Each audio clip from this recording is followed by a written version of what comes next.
La circostanza poi che l'entrata in vigore di questo provvedimento sia stata posticipata al contemporaneo avvento di una paventata riforma dell'intero codice di procedura penale, anche questa fatta senza un costruttivo confronto, ci preoccupa ancora di più.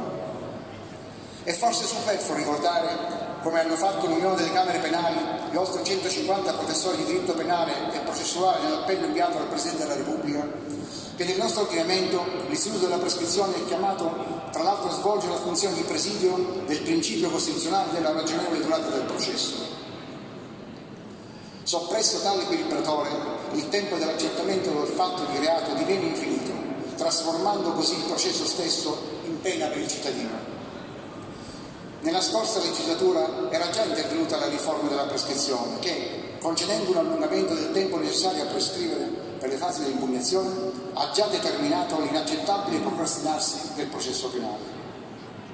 Nel nuovo progetto addirittura non si distingue tra sentenza di condanna o di assoluzione, determinando così incertezza anche nelle condizioni di chi sia stato assolto dal primo giudice. Il tema della prescrizione viene rappresentato in modo distorto dalla pubblica opinione. Il problema vero sta nella durata irragionevole dei processi, non nella prescrizione, che è un principio di civiltà giuridica perché non si può restare sotto processo all'infinito. Spesso si dimentica che di fatto le prescrizioni maturano nella fase delle indagini preliminari e poi l'80% entro il giudizio di primo grado, e quindi tale dato dovrebbe dimostrare che non sono certo invocate ad allungare i processi. Peraltro è noto che ogni rinvio dovuto ad un'istanza del difensore sospende il corso della prescrizione. Si dovrebbe invece intervenire in maniera decisiva sui tempi delle indagini preliminari.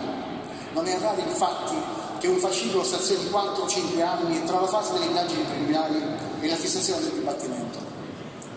Ancor più preoccupante la recente approvazione del disegno di legge in materia di legittima difesa, che vuole modificare la struttura dello scriminante in modo tale da limitare lo spazio per la dolorosa valutazione da parte del giudice delle condizioni per la sussistenza del presupposto della proporzione tra difesa e offesa, finendo per evocare la legittimità di inaccettabili forme di giustizia privata.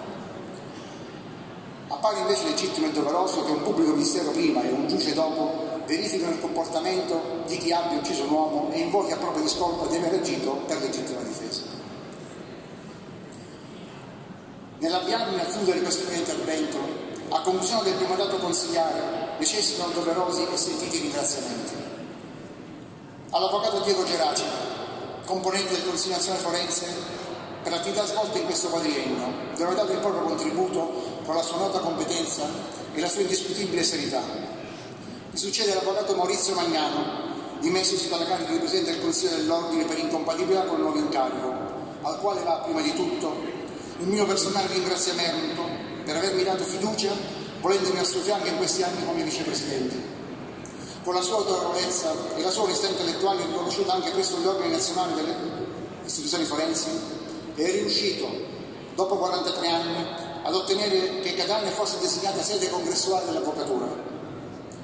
Prezioso sarà il bagaglio di esperienze che porterà in questo nuovo incarico. Buon lavoro, caro Maurizio, anche a nome del Foro Catanese e degli ordini del distretto.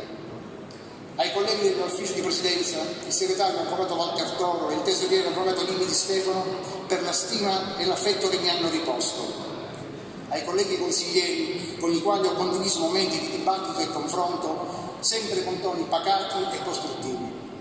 Dai loro interventi ho tratto grandi spunti di crescita professionale e di ciò li ringrazio di cuore.